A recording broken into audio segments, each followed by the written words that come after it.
السلام علیکم۔ حضرت خنسا کی اپنے 4 بیٹوں سمیت جنگ میں شرکت۔ حضرت خنسا مشہور شاعرہ ہیں، اپنے قوم کے چند آدمیوں کے ساتھ مدینے آ کر مسلمان ہوئی۔ ابن اسیر رحمۃ اللہ علیہ کہتے ہیں کہ اہل علم کا اس پر اتفاق ہے کہ کسی عورت نے ان سے بہتر شاعر نہیں کہا، نہ ان سے پہلے اور نہ ان کے بعد۔ حضرت عمر رضی اللہ عنہ کے زمانے میں خلافت میں 1600 ہجری میں قادسیہ کی لڑائی ہوئی، جس میں خنسا رضی اللہ عنہا اپنے 4 بیٹوں سمیت شریک ہوئیں۔ لڑکوں کو ایک دن پہلے بہت نصیحت کی اور لڑائی کی شرکت پر بہت ابھارا۔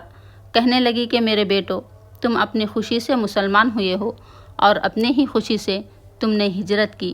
اسی ذات کی قسم جس کے سوا کوئی معبود نہیں، کہ جس طرح تم ایک ماں کے پیٹ سے پیدا ہوئے، اسی طرح ایک باپ کی اولاد ہو۔ میں نے تمہیں نہ تمہارے باپ سے خیانت کی، نہ تمہارے ماموں کو رسوا کیا، نہ میں نے تمہاری شرافت میں کوئی دھبا لگایا، نہ تمہارے نسب کو میں نے خراب کیا۔ تمہیں معلوم ہے کہ اللہ جل شانہ نے مسلمانوں کے لیے کافروں سے لڑائی میں کیا کیا ثواب رکھا ہے۔ تمہیں یہ بات بھی یاد رکھنی چاہیے کہ آخرت کی باقی رہنے والی زندگی دنیا کی فنا ہو جانے والی زندگی سے کہیں بہتر ہے۔ اللہ جل شانہ کا پاک ارشاد ہے، اے ایمان والو، تکالیف پر صبر کرو اور کفار کے مقابلے میں صبر کرو اور مقابلے کے لیے تیار ہو تاکہ تم پورے کامیاب ہو۔ لہٰذا کل صبح کو جب تم نے صحیح و سالم اٹھو تو بہت ہوشیاری سے لڑائی میں شریک ہو اور اللہ تعالیٰ سے دشمنوں کے مقابلے میں مدد مانگتے ہوئے بڑھو۔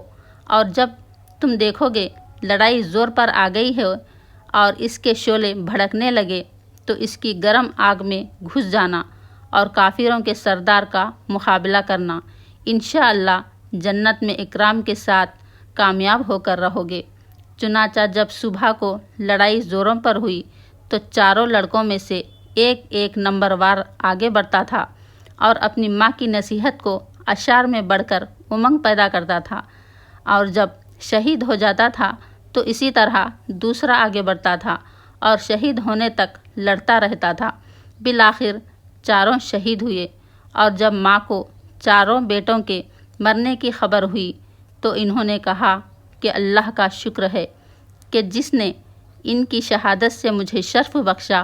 مجھے اللہ کی ذات سے امید ہے کہ اس کی رحمت کے سائے میں ان 4 کے ساتھ میں بھی رہوں گی۔